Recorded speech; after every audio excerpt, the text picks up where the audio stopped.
청취자 여러분, 안녕하세요. 저는 서울 중구에 거주 중인 30대 중반 여성입니다. 제가 들려드릴 사연은 얼마 전 겪은 일이고 헤어진 전 남자친구에 관한 이야기예요. 2년 연애한 남자친구와 결혼을 약속했었습니다. 결혼 준비를 시작하고 상견례까지 마쳤는데 결국 파혼하고 말았어요. 그런데 웃긴 건 파혼한 이유입니다. 분명 상견례를 할 때까지만 해도 혼수를 반반 준비하기로 했어요. 그런데 상견례가 마무리된 다음 예비시모가 저희 엄마를 찾아와서 반반 혼수는 아무래도 아닌 것 같다고 했죠. 왜냐면 제 학력이 고졸이기 때문입니다. 본인 아들은 공무원에 대학까지 나왔는데 고졸인 딸을 시집 보내려면 돈을 더 보태야 하는 거 아니냐고 했다더군요. 이 말을 딱 듣자마자 정신이 번쩍 들었습니다. 이런 집안과 연을 맺기엔 내가 너무 아깝다는 생각이 들었고 주저없이 바로 파혼을 선언했습니다. 진짜 뒤도 안 돌아보고 남자친구와 헤어졌어요.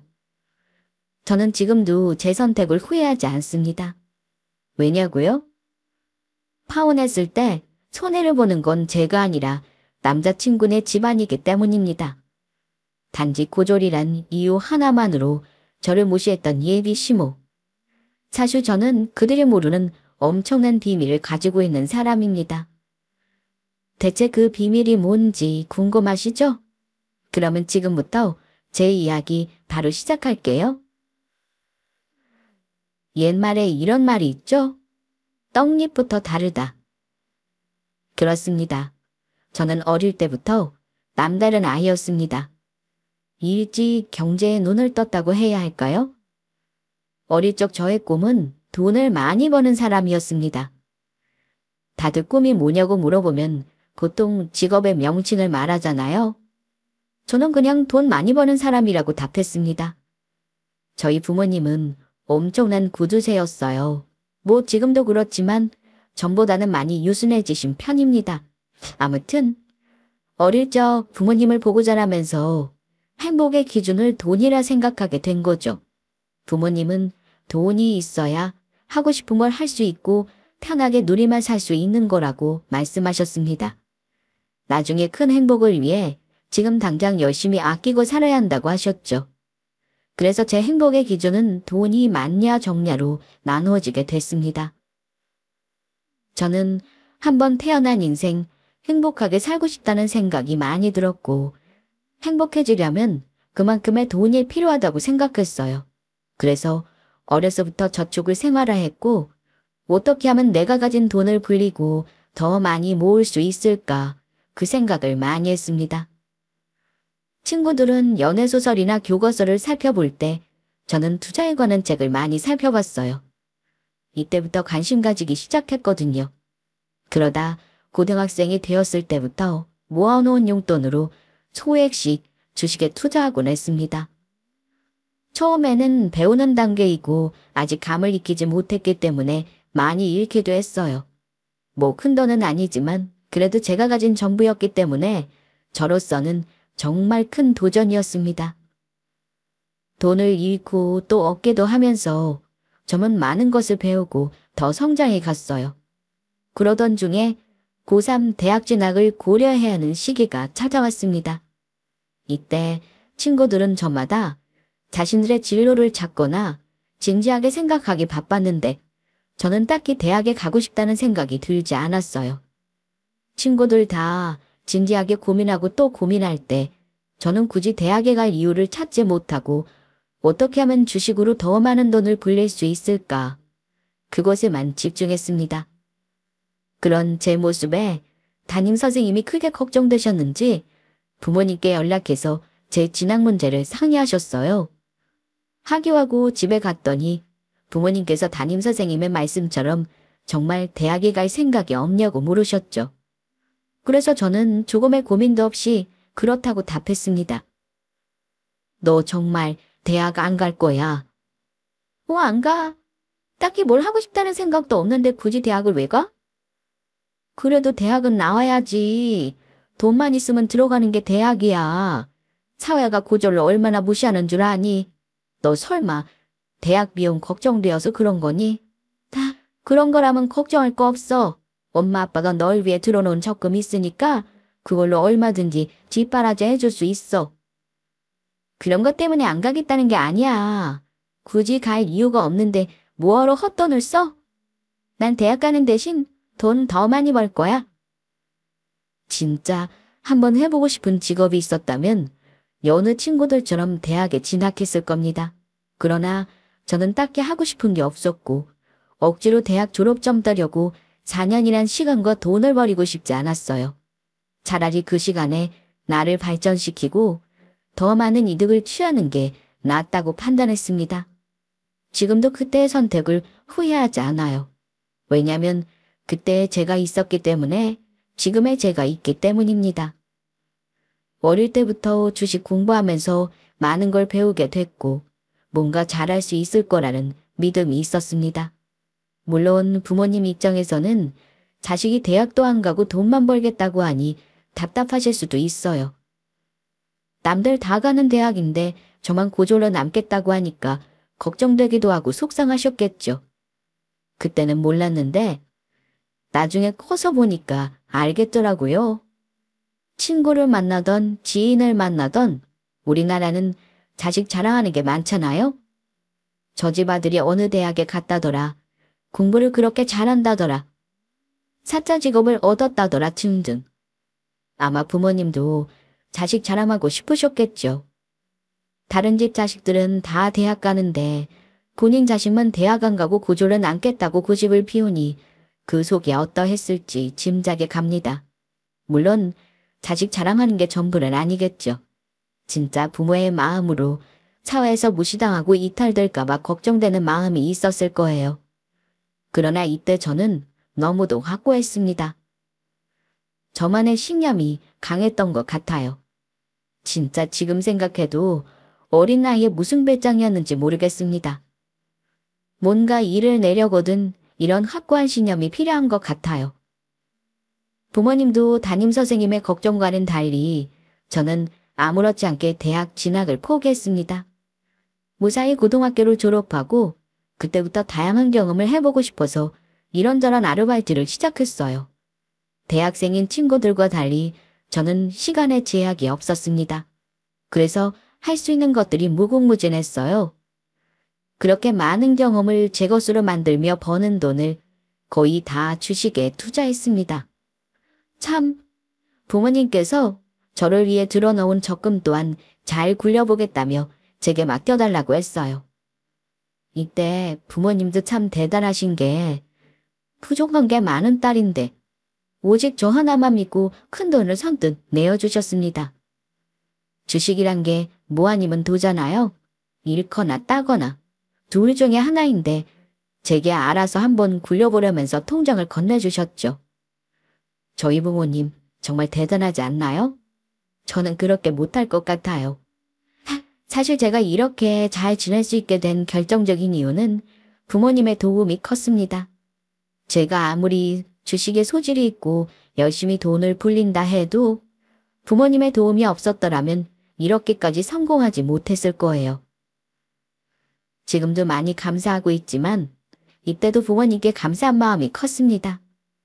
저를 믿고 맡겨주신 돈을 꼭 몇 배, 몇십 배로 불리겠다고 결심했어요.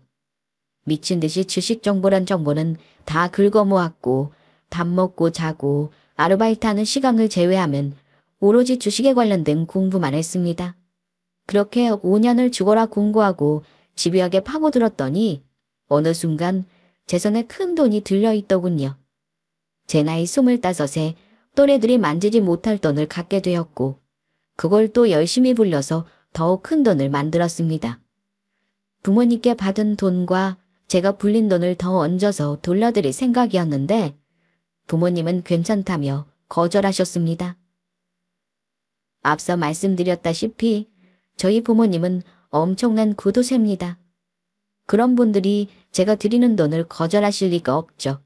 그런데도 거절하셨다는 건 저를 위한 행동이었습니다.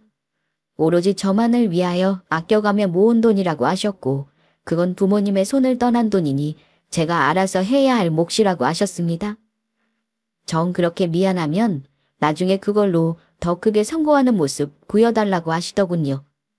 그저 잘 먹고 잘 살면서 행복한 모습 보여주면 그게 바로 최고의 효도라고 하셨습니다.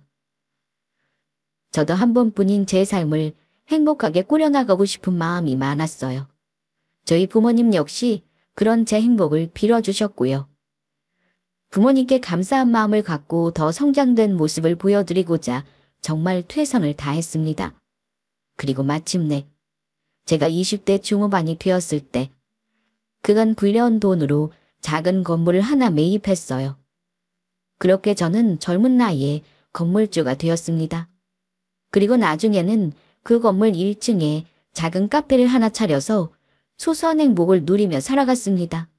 매달 꼬박꼬박 들어오는 월세로 생활해도 충분했지만 그럼 너무 무리한 삶만 펼쳐질 것 같더라고요. 사람도 상대하고 일도 해야 많은 것을 배울 수 있고 또 그런 경험이 곧 제게는 좋은 영향으로 돌아올 거라 생각했습니다. 그렇게 계속해서 카페 일을 오랫동안 하다가 지금의 남자친구를 만났어요. 제가 운영하는 카페의 단골 손님이었는데 자주 만나며 이런저런 소소한 이야기도 주고받다 보니 친해지게 되었습니다. 그리고 나중에 알게 된 사실인데 남자친구가 제게 첫눈에 반해서 카페 단골 손님을 자처했더군요. 알고 보니 카페에서 집까지 거리가 꽤 되더라고요. 그렇게 우리는 카페 사장과 손님으로 만나 서로에게 이성적인 호감을 느끼게 되었고 정식으로 연애를 시작하게 되었습니다. 그리고 연애 2년 만에 자연스럽게 결혼을 생각하게 되었고 서로의 집에 방문하여 인사를 드리게 되었죠.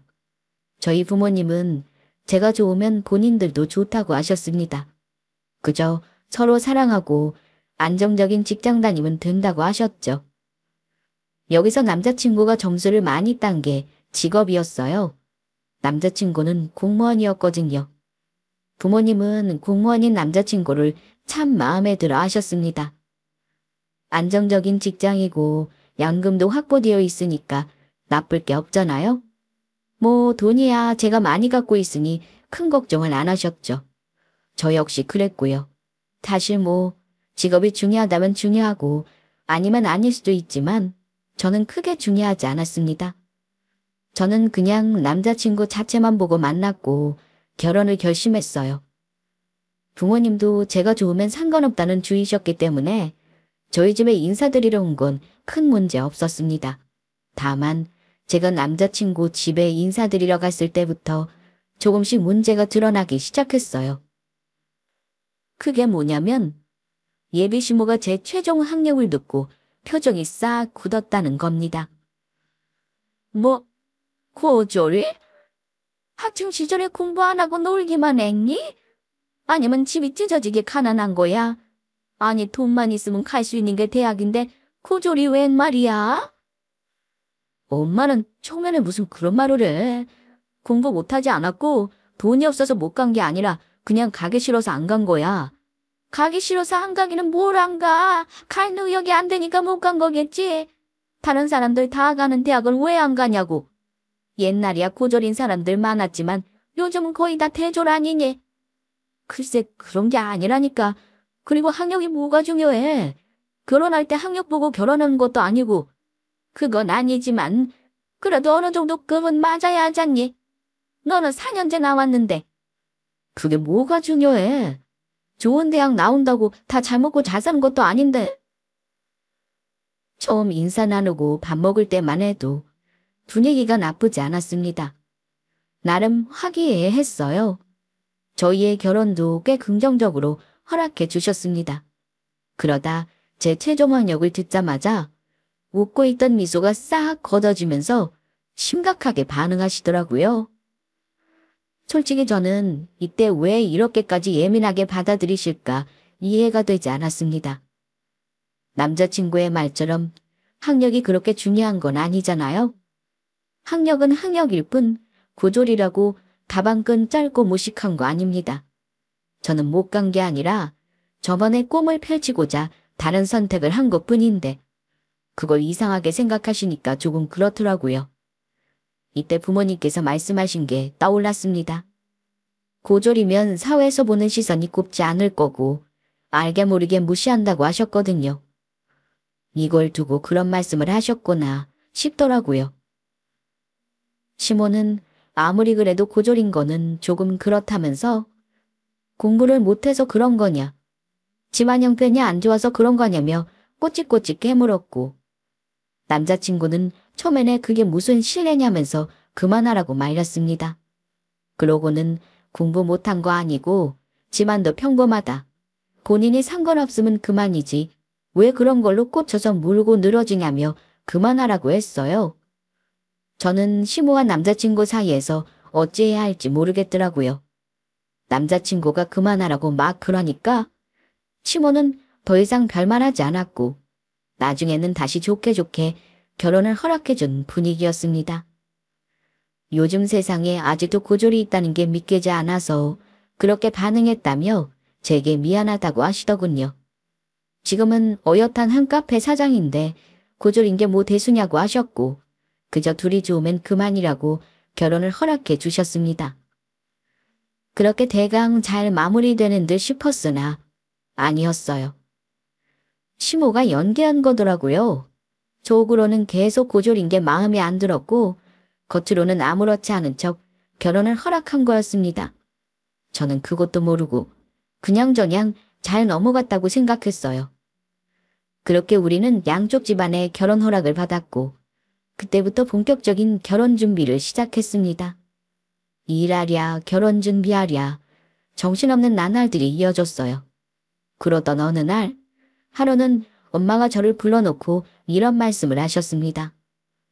제가 건물주인 걸 남자친구한테 이야기했냐고 물어보시더군요. 그래서 저는 아직 모르고 있다고 대답했습니다. 모르고 있다고? 아니 왜 말 안 했어? 연애따는 그렇다 쳐도 결혼하기로 마음먹었을 때 이야기했을 줄 알았는데? 아직은 말하기 조심스럽더라고. 그래서 나중에 천천히 이야기하려고 했지.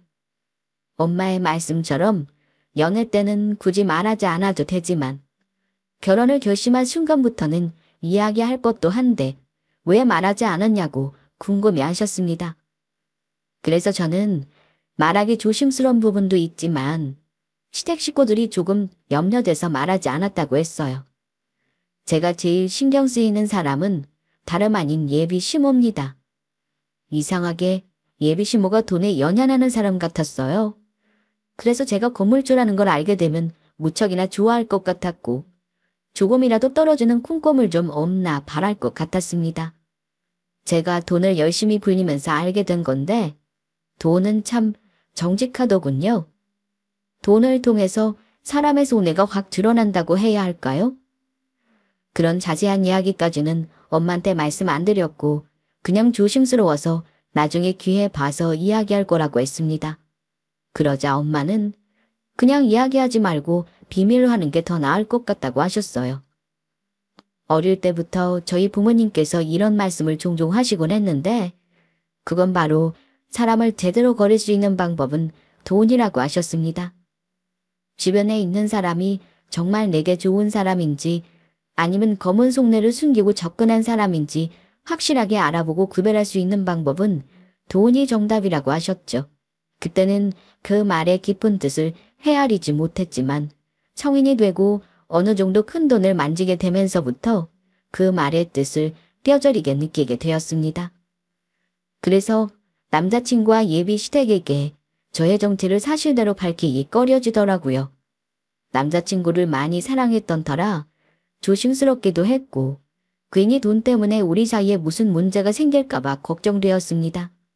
그래서 시간을 갖고 천천히 말해야겠다고 생각했죠.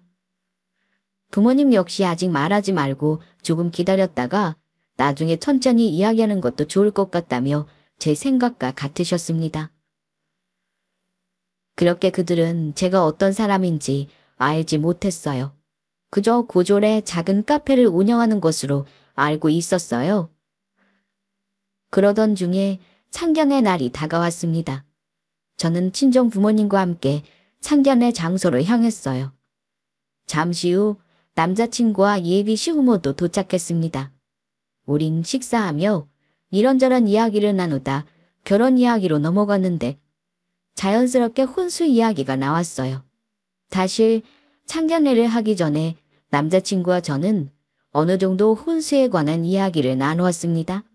물론 자금 상황이 남자친구보다 제가 더 좋지만 저는 그걸 숨기고 있는 상태였어요. 그래서 남자친구가 결혼하려고 모아놓은 돈과 비슷한 수준이라고 거짓말했습니다. 그랬더니 혼수를 반씩 부담하는 게 어떻냐고 했죠. 가정에서 지원받는 금액도 비슷한 수준으로 맞추고요. 듣고 보니 크게 나쁠 건 없겠더라고요. 정해진 금액에서 준비하면 그만큼 더 허리띠를 졸라매고 아낄 수 있을 거라 생각했습니다. 그래서 반반 혼수를 하기로 했죠. 요즘은 반반 혼수가 대세라고 하더군요. 뭐 대세를 따라가기 위해 그런 건 아니고 서로 반반씩 부담하는 게 제일 깔끔하고 나을 것 같아서 그렇게 결정했습니다. 그래서 남자친구가 저랑 이 문제에 관해 이야기 나누었고 반씩 부담하기로 했다고 했더니 저희 부모님은 그렇게 하라면서 긍정적인 반응을 보이셨어요. 예비 시부도 끄덕거리시며 너희들이 원하면 그렇게 하라고 하셨죠. 그런데 예비 시모의 반응이 조금 이상했습니다. 다들 크게 상관하지 않고 그렇게 하라고 하는데 예비 시모만 표정이 살짝 굳더라고요. 그러더니 다들 찬성하는데 혼자만 반반 혼수하는 건 조금 그렇지 않냐며 이야기했습니다. 저희 엄마는 무슨 문제라도 있냐고 했더니 글쎄 예비 시모가 여기서 제가 고졸인 걸 걸고 넘어졌어요. 뭐 문제가 있는 건 아니고 아무래도 예비 며느리랑 우리 아들 상황이 조금 다른데 혼수를 똑같이 반씩 부담할 필요가 있나 해서요. 네? 어떤 상황을 말씀하시는지.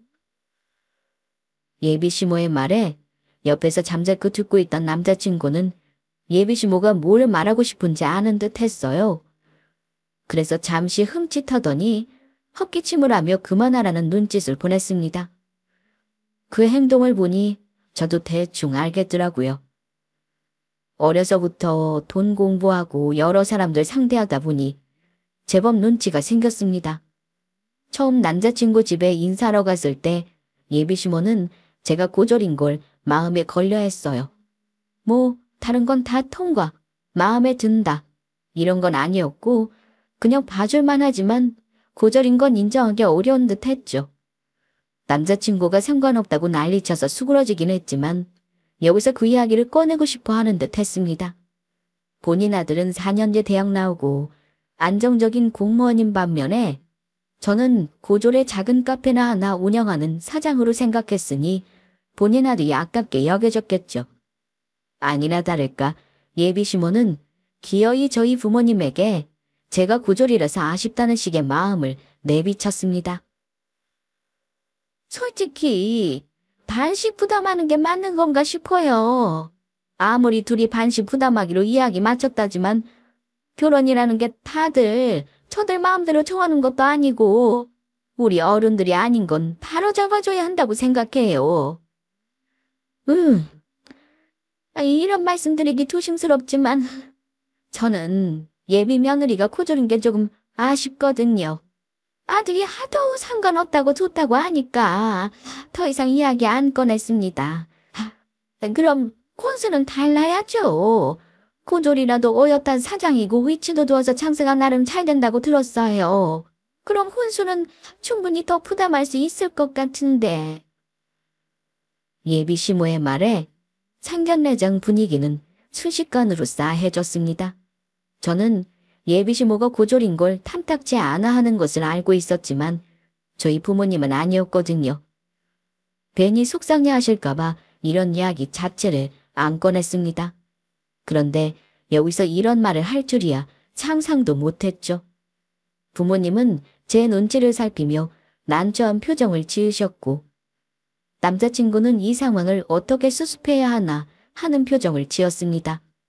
저 역시 이걸 어떻게 현명하게 넘어가야 할까 고민하던 중 저희 엄마께서 이런 말씀을 하셨어요. 네, 그렇게 생각하실 수 있죠. 저마다 생각이 다르니까요. 말씀하신 것처럼 아이들이 잘못 생각하고 있을 때 우리 어른들이 조금 더 나은 생각을 제시해 줄 수 있어요. 그런데 제 생각에는 반반 혼수하기로 한 게 무슨 잘못이 있나 싶네요.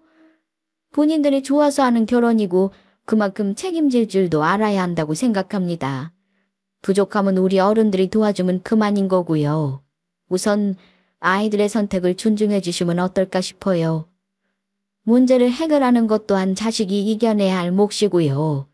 우리는 그저 지켜보다가 도움 줄 수 있는 건 도와주면 된다고 생각해요. 그게 어른으로서 도와줄 수 있는 방법 아닐까 싶습니다. 그리고 저는 우리 딸이 고졸인 게 조금 더 아쉽지 않아요. 학력이 어느 정도이냐보다 어떻게 살고 있느냐가 중요한 거죠. 엄마의 말씀에 시모는 민망한 듯 헛기침을 했고 남자친구는 오르신 말씀이라면서 걱정되시겠지만 우리 힘으로 한번 알아서 해보겠다며 웃어 보였어요. 그러자 예비 시모는 민망한 듯 헛기침을 했고 그럼 그렇게 하라면서 이 부분에 대한 말을 아꼈습니다.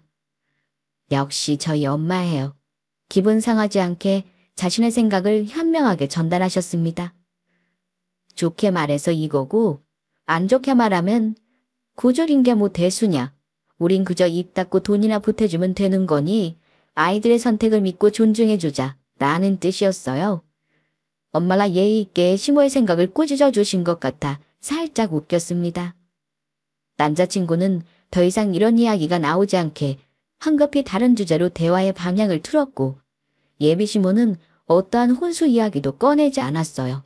마지막에 혼수를 반씩 부담하는 것으로 다시 한번 확인하고자 물었을 때 흔쾌히 그렇게 하자면서 좋게 마무리 지었습니다. 그렇게 상간례는 어느 정도 일단락되는 듯 했어요. 집으로 돌아오고 나서 부모님은 저를 붙잡고 예비 시모가 고졸인 걸 마음에 안 들어 하냐면서 물으셨습니다. 그래서 잠시 망설이다가 마음에 안 들어 하기보다는 공부를 못한 것도 아니고 집이 찢어지게 가난한 것도 아닌데 왜 대학을 못 갔을까 이해를 잘 못했다고 했어요. 예비 시모가 저희 엄마와 비슷한 연배시고 내가 대학 진학을 포기했을 때 부모님께서 처음에 보인 반응처럼 시모도 같은 생각이었을 거라고 했습니다. 그러자 고개를 끄덕이며 어느 정도 수긍하시더라고요. 엄마는 마지막에 반반 혼수하는 것에 동의해서 큰 문제는 없지만 고졸인 걸 계속해서 마음 안 들어 하시면 골치 아플 수도 있을 것 같다고 하셨고 그건 저도 같은 생각이었습니다. 인사드리러 갔을 때 고졸인 게 아쉽다고 이야기한 건 그렇다 쳐도 상견례장에서 저희 부모님께 그런 말을 할 거라고는 생각도 못했어요.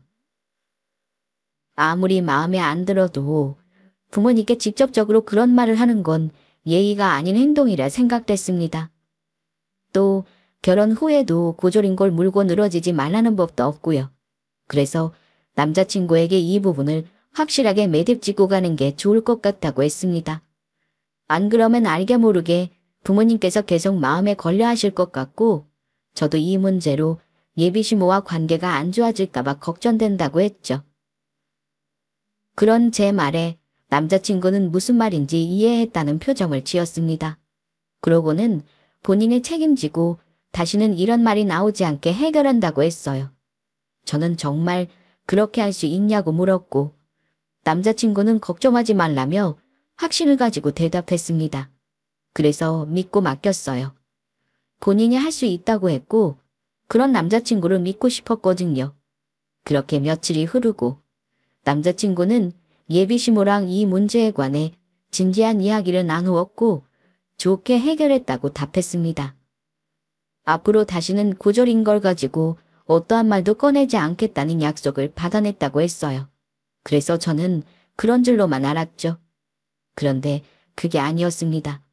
남자친구 앞에서만 알겠다고 좋게 이해하는 척 행동했던 거고 실상은 이걸 가지고 잔뜩 문제 삼으려고 했어요. 그걸 대놓고 드러낸 건 며칠 후였습니다. 퇴근하고 집에 왔는데 글쎄 예비 시모가 부모님께 할 말이 있다며 혼자 저희 집으로 찾아왔더군요. 갑자기 무슨 일일까 싶었지만 우선 앞으로 모셨고 과일과 차를 준비해서 대접했습니다. 예비시모는 미리 연락도 없이 갑자기 찾아온 건 죄송하지만 결혼에 관해서 진지하게 전할 말이 있어서 이렇게 오게 됐다고 했죠. 저와 부모님은 뭐 때문에 그러나 싶었고 무슨 문제인지 이야기해보라고 했습니다. 그러자 예비시모는 또 제가 고졸인 걸 들먹거리면서 반반원수는 있을 수 없는 일이라고 했습니다. 저는 아무리 생각해도 반반원수는 아니라고 봅니다. 네? 아니 그때 동의하신다고 하셨잖아요. 그때는 다들 그런 분위기이기도 했고 아들이 하도 그만하라고 눈짓하는 바람에 더 이상 말 못했어요. 그래서 그냥 좋게 넘어간 것 뿐이지 진짜로 동의한 건 아니에요. 솔직히 그렇지 않나요? 예비 사부인이 저와 같은 입장이라면 제 마음 충분히 이해하실 수 있잖아요. 뭘 말이죠? 뭐긴요? 예비 며느리가 고졸인데 반반 원수가 가당키나 한가요? 다 아시면서 왜 모르는 척하고 그러세요? 결국 우려하던 일이 터지고야 말았습니다. 남자친구가 잘 해결했다고 해서 그 말을 믿었고 이런 일이 생기지 않을 거라 생각했어요. 저와 부모님은 고졸인 게 큰 걸림돌이 되지 않는다고 여겼으니까요. 그런데 시모는 진짜 즐기게도 고졸인 걸 가지고 물고 늘어졌습니다. 대체 그게 뭐가 그렇게 중요하고 아쉬운 건지 저는 도무지 이해가 되질 않았어요. 꼭 대학을 가야 한다는 법이 있는 것도 아니고 갈 수 있는 성적, 능력이 되는데도 안 간 제 선택을 존중해 줄 수 없는 건가요?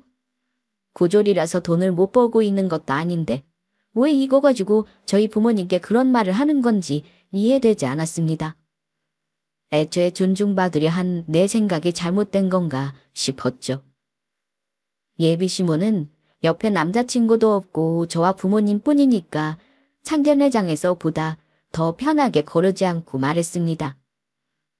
이것도 기분 나빴어요. 그게 그렇게 싫으면 처음부터 남자친구 눈치 보지 말고 말하던가. 이렇게 마음대로 찾아와서는 부모님께 신뢰되는 말을 할 수 있나 싶고 이건 저와 부모님을 무시하는 행동이라 여겨졌습니다. 그래서 순간적으로 감정이 확 올라오더라고요. 어머니, 제가 고졸인 게 그렇게 큰 문제인가요? 남자친구는 4년제 대학 졸업장 가지고 있는 사람인데 저는 고등학교 졸업장만 가지고 있어서 이러시는 거예요? 아니 대체 그게 뭐라고 이러세요? 그게 뭐라니? 대학 졸업장 있는 거랑 없는 건 천지 차이인 거 몰라? 그냥 물 흐르듯 하는 게 대학인데 무슨 문제가 있어서 안 갔는지 솔직히 나 너무 찜찜해. 뭐 때문에 안 갔는지 알아듣게 잘 설명했는데도 시모는 계속해서 이해되지 않는다면서 물고 늘어졌습니다. 돈이 없는 것도 아니고 공부를 못한 것도 아닌데 미쳤다고 고졸로 남았겠냐고 하더군요. 분명 본인이 모르는 엄청난 비밀이 있을 거라고 했습니다. 아들은 그냥 좋으니까 별 상관 안 하는지 몰라도 본인은 쉽게 넘어갈 수 없다고 했죠.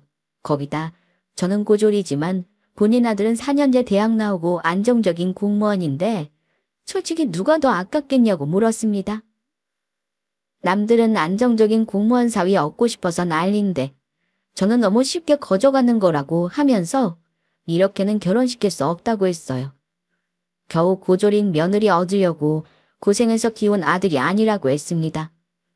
공무원이 안정적이니까 사람들이 괜찮다고 생각하는 거지 솔직히 따지고 보면 쥐꼬리 많은 월급에 먹고 살기 힘들어요. 저는 작은 카페를 운영하고 있지만 남자친구보다 더 많이 법니다. 그뿐인가요? 말하지 않아서 그렇지 저는 건물도 소유하고 있잖아요. 그런 것도 모르고 지금 누구더러 아깝다고 하는 건지 기도 안 차더군요. 예비시모는 이렇게 손해보는 결혼 시킬 수 없다면서 반반 혼수 물리고 저희더러 제대로 혼수 준비해서 오라고 했습니다. 공무원 남편 사위 얻으려면 이 정도는 해야 양심 있는 거라고 했죠. 그 말 듣기 전부터 이미 속이 부글부글 끓었지만 그래도 최대한 참고 놀랐습니다. 그런데 저와 부모님께 양심 운운하면서 뭐라고 하니까 더 이상 못 참겠더라고요.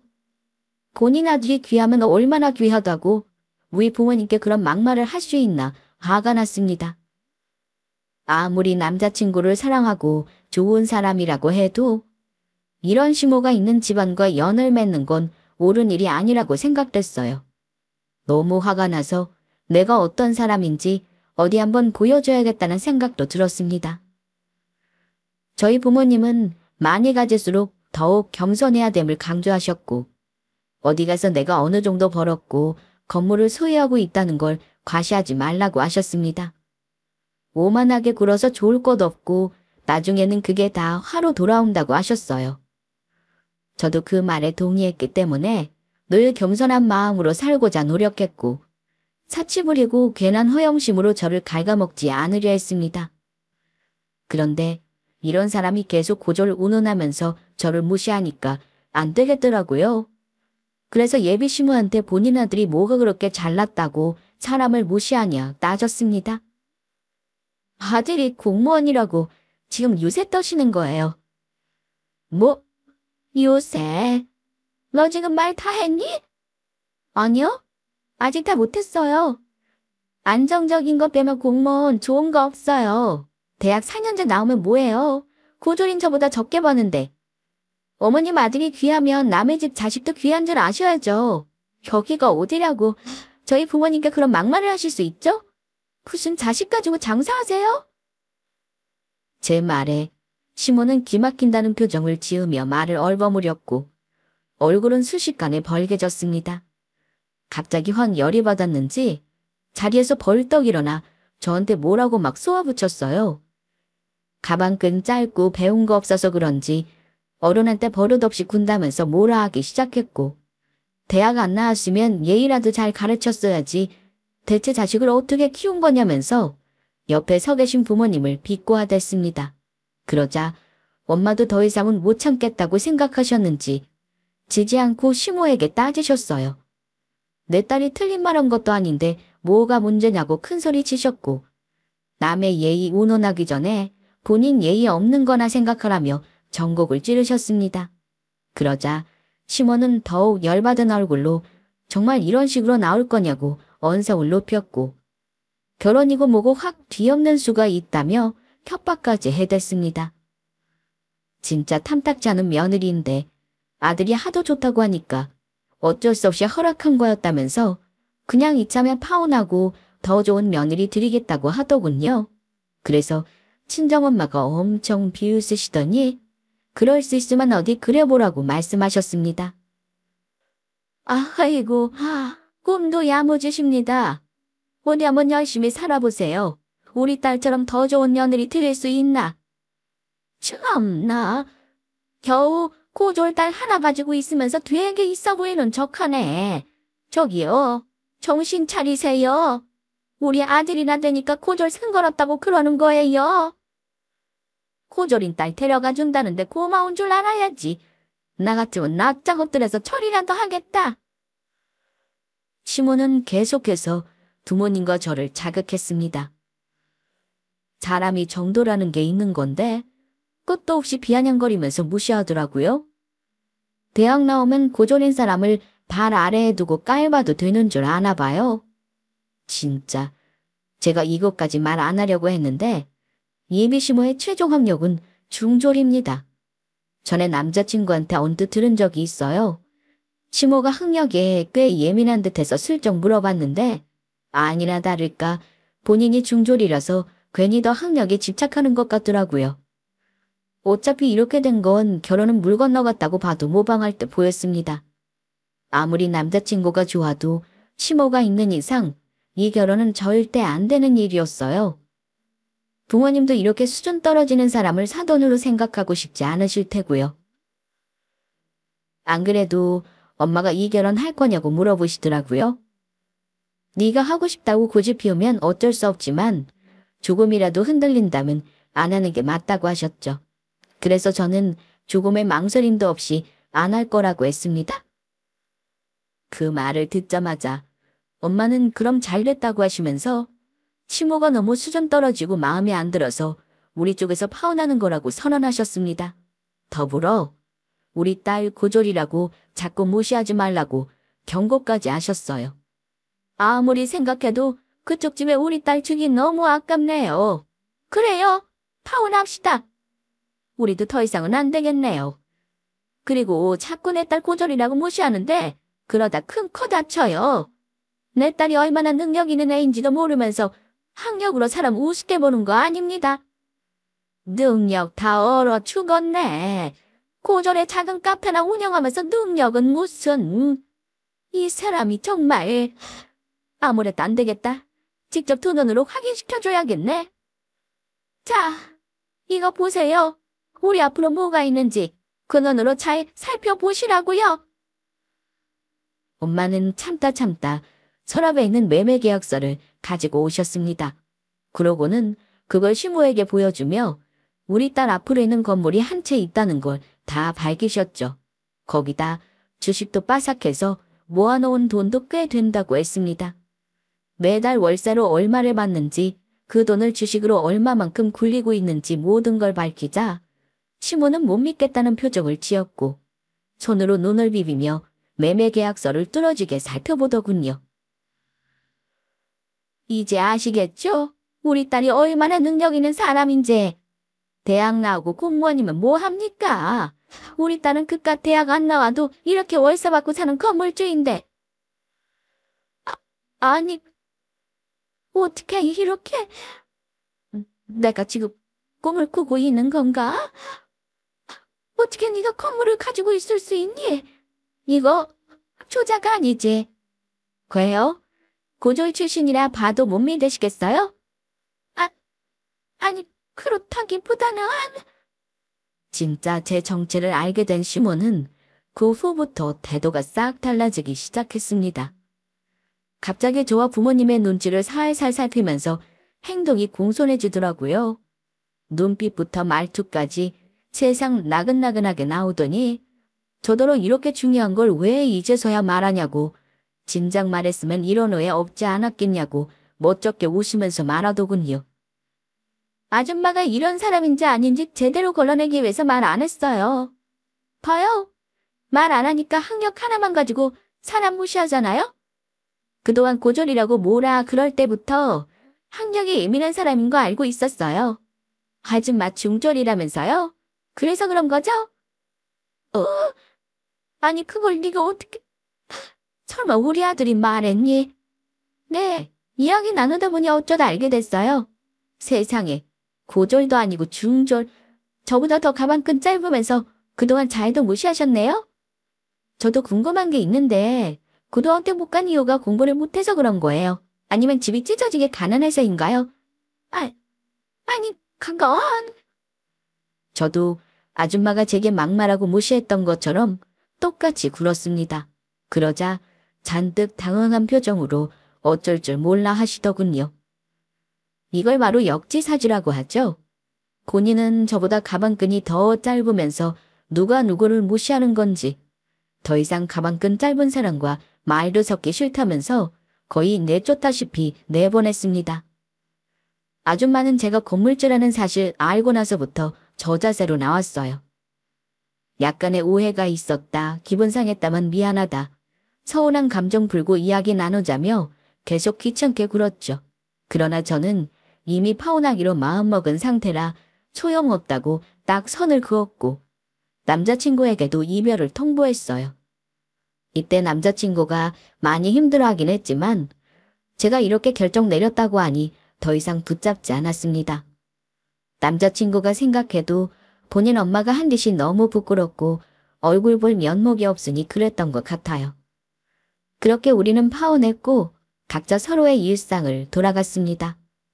한때 이 사람과 결혼할 뻔했고 개념 없는 사람을 심으로 모실 뻔했지만 돈으로 사람 잘 걸러서 제 인생 알맞게 구해냈어요. 앞으로도 돈으로 사람 잘 걸으면서 살아가겠습니다. 우리 주변에는 어떤 인간들이 포진되어 있을지 알 수 없거든요. 그럼 지금까지 저의 긴 사연 들어주셔서 감사합니다.